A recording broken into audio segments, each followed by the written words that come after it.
Welcome to the REALL Academy, brought to you each Saturday at 10:30 a.m. Eastern Standard Time by the Resilience DoctHers, Dr. Sheikah Houston and Dr. Tammy Taylor, best-selling authors, consultants, and speakers of Create and Educate LLC. Create and Educate LLC is an educational consultant and literary firm that provides professional development to schools and community.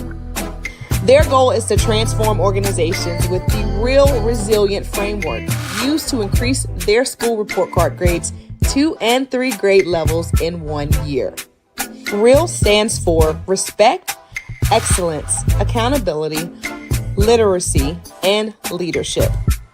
This framework is used to coach leaders and teachers and build student efficacy while putting systems in place that aligns the work of the school improvement, making the process manageable.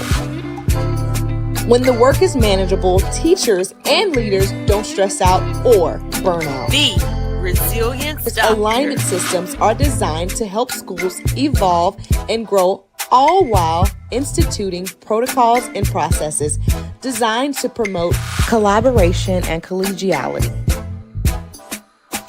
The implementation of the alignment framework prevents some of the most common problems in education, where leaders sometimes aren't sure where to start, or in our new age of educating, leaders need a trusted sounding board that allows them to be vulnerable and transparent, preventing loneliness at the top. The framework doesn't just help leaders, but also prevents teachers from burning out from too many initiatives and embracing teachers as they are the experts. Finally, the framework extends to the children, helping them get engaged in school and solving a nationwide problem. Alignment systems are frequently referred to as a key element of success in the improvement process. In the sport of rowing, all rowers must put their oars in the water, succinctly creating a system for their boat to reach maximum speed. So schools that want to improve are bringing in the Resilience DoctHers to teach them all about the alignment systems that must be in place for school improvement to be accomplished at high levels. The dynamic duo provides insights into educational topics through their international platform, which includes educators, parents, and community members as a way to support important entities that make communities thrive. This is their way to pay it forward and provide the support they needed through their platform. Take a look. People who work with the Resilience describe them as DoctHers. an excellent and inspiring group of leaders. They get into the weeds of work with leaders through their TrustMate Institute that you should contact them about today by filling out the contact form on their website. It's Super Saturday, everyone. Welcome to episode 235 of the REALL Academy, brought to you by Create and Educate with your very own Resilience DoctHers. I'm Dr. Sheikah Houston. Good morning, everyone, and I'm Dr. Tammy Taylor. We are continuing season 5 today, helping you build resilient systems, not just survive the school year. Absolutely. And if you are one of our REALL fam members, while we're welcoming anyone that's new, if you would just put in the comments what has kept you resilient in the work this week. So just let us know what kept you resilient in the work this week. And if you are new to the REALL Academy, and this is your first time tuning in, you may be wondering, who are the Resilience DoctHers? And we are very glad that you asked. We are best-selling authors, children's book authors, award-winning educators, and speakers who've transformed our schools through report card movement, raising achievement 2 and 3 levels in just a single year. Absolutely. And that was at the elementary and middle school level. So if getting off the list is your goal, we are people that can support you in any of that work. Also, if you need a author's visit or children's book author's visit, at your school, we can definitely do that with our new children's book, Amir's Awakening. And if you have not gotten your copy of that, make sure that you pick up a copy of Amir's Awakening. Please make sure you get a copy of Amir's Awakening. That is something that we're very, very proud of. Absolutely. And if you were wondering and need any support, we are your resilience doctors. And so if you are able to bring us in, great. We'd love to come. If you can't bring us in just yet, keep tuning in to the Real Academy, where we've impacted over 300,000 educators and nearly 7 million students through our free Fantastic Four PD each and every Super Saturday, beginning each Saturday morning at 10 a.m. with Principal Sean Hurt, followed by yours truly here in the Real Academy, Create and Educate with Sheikah and I. And then at 11, the Leaders Mentor and the GOAT in the New Principals Academy with Principal Kafele. And then on Sundays, PGP Podcast, we round out with Dr. Marty Moreno and Principal Josh Tovar. Absolutely. And several people have reached out about the new leadership guides that go along with each of our real episodes. So that is something new that we're offering. It is free 99.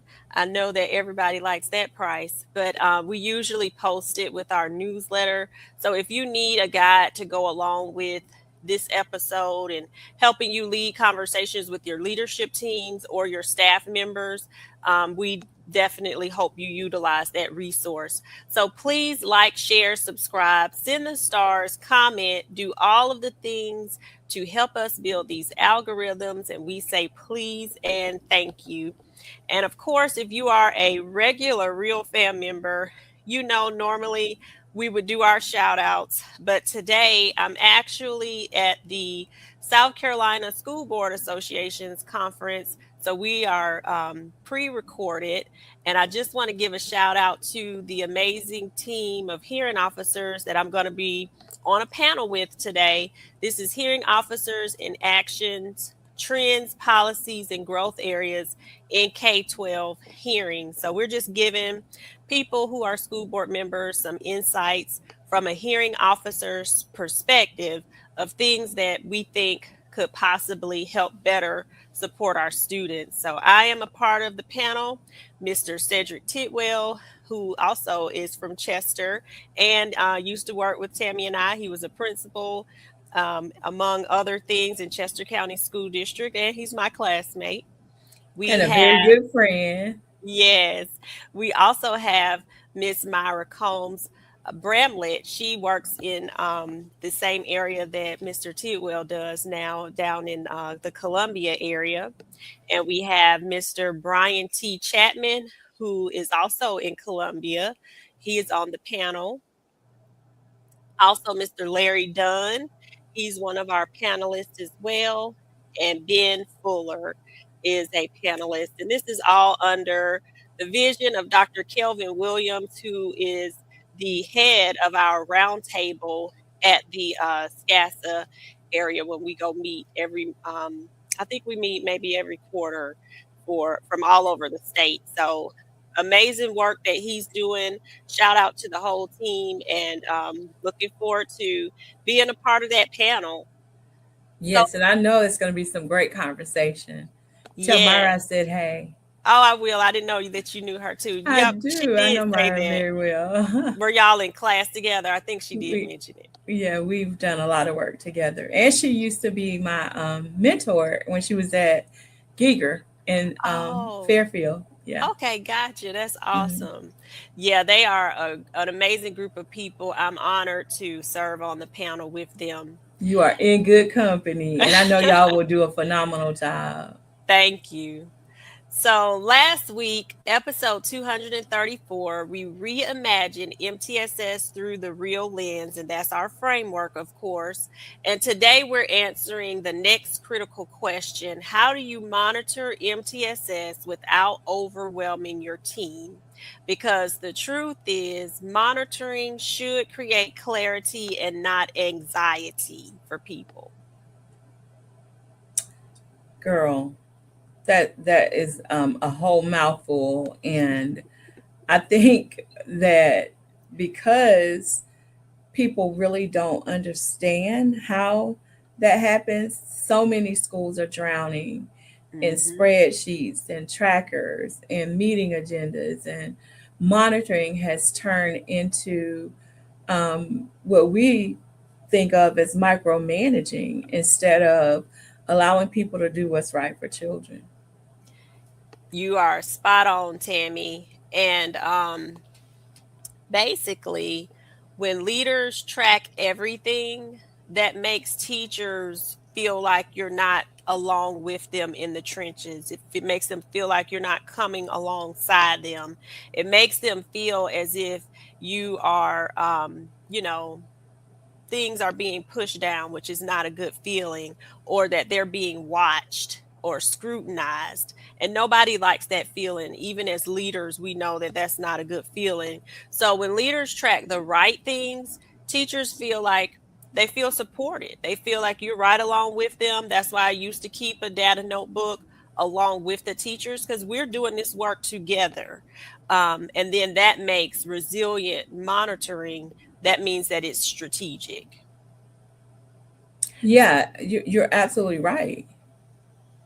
And so the first shift, instead of asking which students are failing, because you don't want that, I don't know if any people used to or bake cakes or anything, but my mom is a big baker. It's not because I know from my own baking, but she used to use that sifter for the flour, where sift the flour and make it real fine. You don't want to create a culture in your school where you're sifting children into, and that's all you're doing is sifting, sifting, sifting. You don't want to make sure that the children and the teachers know that we're providing services as needed, that we're not labeling children as failing. So what we need to do is ask which of those systems in tier 1 didn't produce the results that I needed it to. And then that makes it digestible for the teacher, and also it doesn't label the child. Yeah, and if you're looking at um, which students are in need of tier two in the same classroom, because like if multiple students need it, that's not a student issue. Mhm. It's really a signal that there is something going on at tier one, and monitoring should reveal patterns, and that really is not to assign blame but to create a system of support, because if it's a tier one issue, all the intervening in the world is not going to solve the problem. And I'm saying that because when a leadership team is looking at data, and I'm glad you brought up the data notebooks because that's a good place to track the data. But if a leadership team is looking at data and you are consistently seeing that in the same spaces, you have multiple children in the same class who are needing tier two, tier three support, you have to ask yourself, like, what's happening at tier one? And what leadership teams have to do is you need to develop 3 to 5 key indicators per domain. Academics, what percent of the students are on grade level? Growth trends. For behavior, you're looking at the referral patterns. Is this all happening at a particular time of day during a particular subject? Is it happening when we're out on the playground? Is it happening when the kids are on their way to lunch? We need to look at the subgroups. Is this an issue where the teacher's having problems with a particular group of students? And then for attendance, you're looking at your chronic absenteeism rates. Are your children there? Are the kids in this class chronically out of school? And then for SEL, that's a whole entity in and of itself, but you really have to look at the environment. What is the climate telling us about what's going on in this classroom? Absolutely, Tammy. You are spot on and said a mouthful there. I hope everybody was taking notes. So, if your dashboard has 25 different metrics for each of those things that Tammy just listed, you're not going to monitor any of them well, because being for the teachers to be able to keep up with that, for you to be able to have oversight over that, is just too much. And so that's where that overwhelm comes in. And then it looks like we're saying a whole lot of things. We're running around, we're doing a whole lot of things, but a whole lot of things will not be accomplished. It will be in name only. So we have to align our monitoring. And so if we align it with our real framework, we can show you a little bit of what that would look like. So when we're starting with respect, we're back to that climate, culture, and that belonging piece. And I've mentioned before about the tools that I use, that I actually call, a walkthrough visit or a climate and culture visit, where it's a guide that shows leadership teams how to create the type of environment that you want, tells you what to look at in each area, the hallways, the classrooms. And then I, in my district, come through to say, okay, how did you do? Giving you some feedback on that area. Because if you wait until you get the school report card, climate and culture ratings back, you've waited too late. You need to be working on that all along. Then we get to excellence. This is your instructional quality check. And that's where you and your team have to do some calibration to make sure when you're going in to give teachers feedback on their lessons, you all have to have the same definitions for things. You all have to together decide, what do we consider to be a great lesson? Where do we consider engaged students? You have to talk about those things and calibrate that. Otherwise, you'll be going around and everybody's giving different advice, and you don't even have the same definitions for everything. And so you also want to calibrate that with your teachers as well and make sure that everybody is on the same page. Then we get to the accountability part of our framework. This is your follow through, your consistency. At different parts of the year with our data notebooks, I met with children, my leadership team met with children, the teachers met with the children, and we met with the teachers. Everybody in the building had to meet with me, but for some things, we divided things up for the other parts of the leadership team. So that follow through, when people know, hey, I got to be ready when I go in here and talk to Dr. Houston, because I'm not going to be listening to any types of fluff or anything like that. I know what the data is before you got in there. You have to make sure you have that accountability piece. Then literacy, we focused a great deal on growth. Everybody can grow. When you demean children, especially at the secondary level, who are not on grade level, you kill their spirit. If you kill their spirit, they're not going to want to learn. So if you focus on growth and celebrate the growth, everybody can grow. And you also focus on building that stamina for them. And then with the leadership, you make sure that you're communicating the right messages. So you have to have that vision. You have to make sure that you're communicating frequently. Me and Tammy and I both did that with our newsletters. And then those implementation checks, letting people know, hey, this is coming up, so they don't feel as if it's a I got you moment. Yes, I think that it's really important too to just emphasize those data discussions really will help you to guide the teachers in the direction that you really, really want to see them go. And we hope that what you see with what Sheikah just shared is how creating those indicators with your leadership team for what you want to see in each one of those areas of MTSS can fit perfectly into a framework without making it so overwhelming that people think that you're coming in with a 5-page checklist to capture or catch what they're doing. And most of the time, we approach that from a deficit perspective. And so we hope that you can see how that blends very well with the framework. So just make sure you remember that when monitoring aligns to your framework, your staff is going to understand why you're doing what you're doing. Absolutely. Now, what we want to do is make sure that you leave this morning recognizing that monitoring should never feel like a trap. That Shika broke that down very beautifully with what our framework allows for you to do, again, as a natural part of what happens in the school. Leaders have to create that safe space by being open with the teachers and sharing data openly, not in a comparative way necessarily. I know that lots of people foster some healthy competition amongst the staff, and it's nothing wrong with that. Nothing's wrong with a little bit of healthy competition. But what we're talking about is very open and focused discussions on what the data is saying with an emphasis on growth. Because as Shika said before, maybe all the kids are not going to get to grade level, but guess what? Every child in the school can do. They can grow.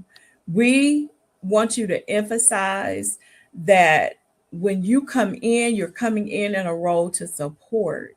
So you have to make sure that coaching comes before correction. Because when you go in and it's always from a corrective standpoint, the teachers start to feel, as Shika mentioned before, devalued, and they feel like they are not successful, which we know not to be the case. And then what we want to make sure we're also able to do when we're working with teachers and coaching them up, we want to make sure that we're refining, not always dead set on replacing.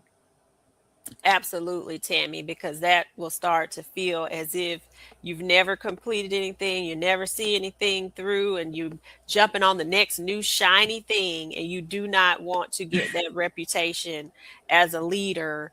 And what you mentioned about the coaching before correcting, one of the things that we would do what we call tank filler sessions. Like sometimes you just go around and you just let everybody know what they are doing correctly. You're on point with this.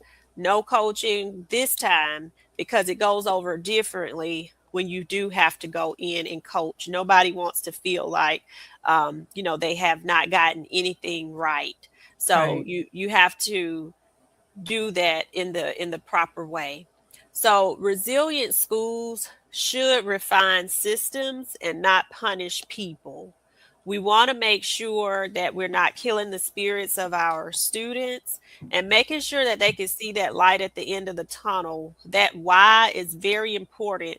When I explained that if we're focusing on our vision, which was 1.5 years of growth, um, when Principal Hurt went over that, that made a whole lot of sense to me. And I knew it would make a whole lot of sense to the children and the teachers as well. If you're 3 or more grade levels behind and you get 1.5 years of growth, sixth grade, seventh grade, eighth grade, by the time you get ready to go to ninth grade, guess where you're going to be?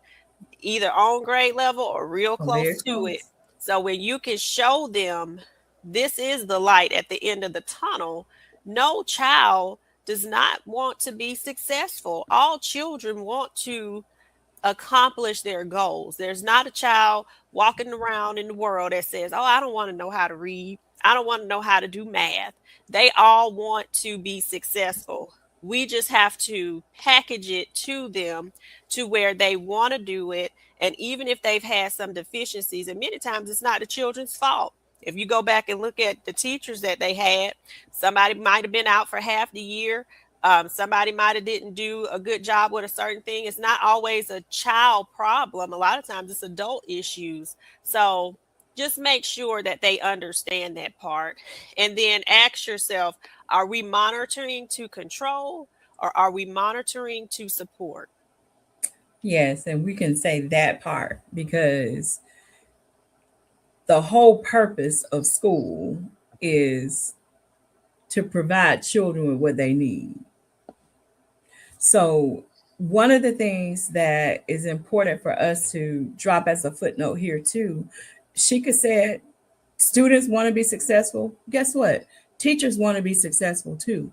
Mhm. So, there's something wrong drastically if a teacher shows up and says, I don't want to be successful in my classroom, I don't want to see my children be successful. Because of that, we have to employ those same strategies when we're working with the teachers, just as Shika mentioned before. And what we can promise you is this: when MTSS monitoring is clear, when it's focused, when you can align it to our real framework, schools begin to move from being reactive to being resilient, and you see immediate results. Absolutely. And that's why they call us the Resilience Doctors. So, thank you all for tuning in to episode 235 of the Real Academy. Please tune in next to Principal Kafele's page. He has a great lineup of guests, and we know it's going to be phenomenal. Then make sure you tune in on Sunday to Josh and Dr. Madi Moreno. And then right back here on Super Saturday, starting off with 10 a.m., Principal Sean Hurt, yours truly, 10:30, Create and Educate, and the leaders, mentor, and the GOAT, Principal Kafele, is at 11. Yes, thank you so much again for joining us. Next week, we're going to explore how to build adult capacity so Tier 1 strengthens naturally. That's not something you have to force, but it becomes a natural part of what's happening in the school through your systems. Remember, we are the Resilience Doctors, helping you create and educate so that you can thrive. Absolutely. We hope that you all have a real amazing Super Saturday. See you next week.